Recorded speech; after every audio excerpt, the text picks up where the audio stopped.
እንደዚህ ውሃ ምናምን ነው ተጣው አኳሲፍ ምናምን ነው እኔ መጣጣውና ለኮንዲሽን ነው ቁጭ ያለው በቃ ወንበር ላይ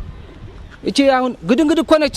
በታያተ ሰማይ ስባሪ ምታክል ሶት የሆነች ደግሞ እኮ መጣች ቀጥላ መጣችና ደስ አልከ ያለችኝ አንተን ወይ እኔን እኮ ነው እኔ ደስ ሌላት ይችላል ግን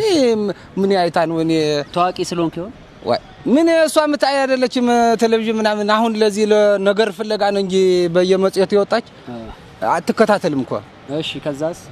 ደስ አልከ ያለች እኔ እንግዲህ እኔ ምን ልላት ይችላል መቼስ ዝም አልኳት ለምን አልጋብዝህም አትጠጣም ወይ እየጠጣሁ ነው እኮ ለስላሳ ይዣለሁ አልኳት እሺ እኔ የምጠጣው ለምን አትጠጣም አለች ውስኪ እኮ ነው ያዘች አልጠጣም አልኳት እንዴ ፍትር እዚህ ንቃርጋ ያዘች መጨረሻ መቼ ግብዣ ነው ተቀበልኩና ጠጣው እና ቀጥሎ እኔ ደግሞ ደስ አለች እኔ እንዴት እንደሆነ አላውቅም በተቃራኒ እንደገና ደስ አለች እሷ ጠጣ አላውቅም እኮ ጠጥቼ አላውቅም መጠጥ ከጠጣ በኋላ እኔም ደስ አለች ቀጥሎ ያገኘሁት እኔ ራሴን ያገኘሁት አልጋ ላይ ነው እኮ አልጋ ላይ ያገኘሁት ራሴ ግራ ገባኝ ምንድን ብድግ ብላ ጀግና ነህ አለች ጎበዝ ምናምን አለች እንዴ ምንድነው የት ነው ያለው ምናምን ሲል እዚህ ላይ ሁሉን የሳመች እኔ ጀግና የኔ ነገር አናላይዝ አረኩት ወደ ኋላ መለስ አድርጌ መጠጥ አይደለም እንደ ተደፈርኩ ገባኝ እሺ በኋላ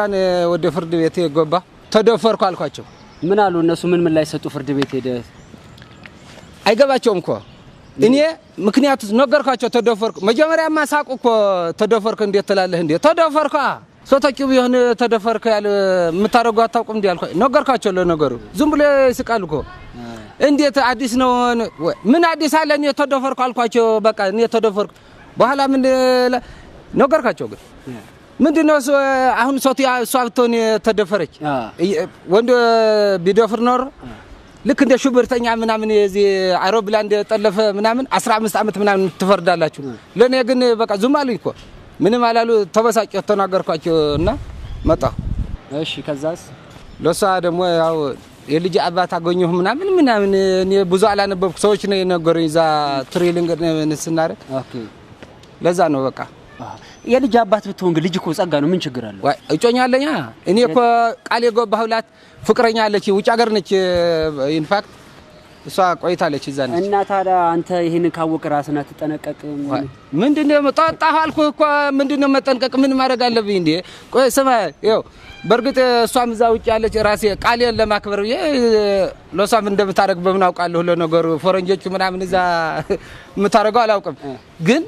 በቃ ጠጣሁ ተደፈርኩ ቆይ አሁን አንተ ወንድ አይደለም እንዴ ወንድ ነህ አይደለም ጋዜጠኛ ነህ አዎ ለነገሩ ወንድ ነህ አንተ ብትሆን በኔ ቦታ የተደፈርከ አሁን ምን ይሰማሃል እኔ አታሳሽኝና ደስ ነው የሚለኝ ዋይ ደስ ይለኛል አንተ ምን ሾርጣን በእናት ዝም ብለህ እንዴት ተደፈርክ ማለት እንዴት ነው ደስ የሚል ምን አይነት አስተሳሰብ ነው ያለህ ማለት ያው የኔ ፈላ እንግዲህ ለኔ ደስ ይላል አንተ ምን ተጠራጠርኩ እንጂ እሺ እንዴት ደስ ይላል መደፈር ደስ ይላል እንዴ እሺ አሁን ወደ መጨረሻው እንምጣን መንግስት ምን ያርግ ነው የምትለው ፍርድ ቤት ውስጥ ምን አይነት ምላሽ ይስጠን ነው የምትለው እንዴ የተደፈሩ ወንዶች መላይ በጅላቸው ነው በዚህ አይነት ከሄደ እኮ ማስተላልፈው መንግስት ሆነ ፍርድ ቤቱ ተደፈርኩ ያሉ እንደኔ ወንዶች ከሄዱ መላ ፍርድ ሊሰጣቸው ይገባል በዚህ አይነት በሙሉ እየተነሱ ነው የሚደፍሩን እኮ ይደፍራል እኮ እቺ ሰበኒ የተጀመረ ዝም ብላ ትቆማለች እንዴ ይቀጥላል ያው ትዳር ቢያረግ እንኮ መድፈር አይቀርም በቃ ምንድነው አቀስ ምን ያለ ዲያቆን ምናምን ተረት እኮ አለ ምን ሳይል አይለቅም እውነቴን እኮ ነው ስለዚህ መብታችን ይከበር የወንዶች ጉዳይ ይይልን ለወንዶችም ጉዳያቸው ይታይ ለሴቶች ጉዳይ እንደሚታየው ለሚደፍሩ ሴቶችም ደግሞ እንዳሉ ቲንክ ማድረግ አለባቸው ነው ፍርድ ቤቱ እሺ በኔ በኩል እንግዲህ ጨርሻለሁ ባንተ በኩል ቀረ የምትለው ነገር ምን አለ ቀረ የምለው ለሷ የደፈረች ሴትዮ ማኒስትሬሽን ቀረ እንጂ ሌላ ምን ይቀራል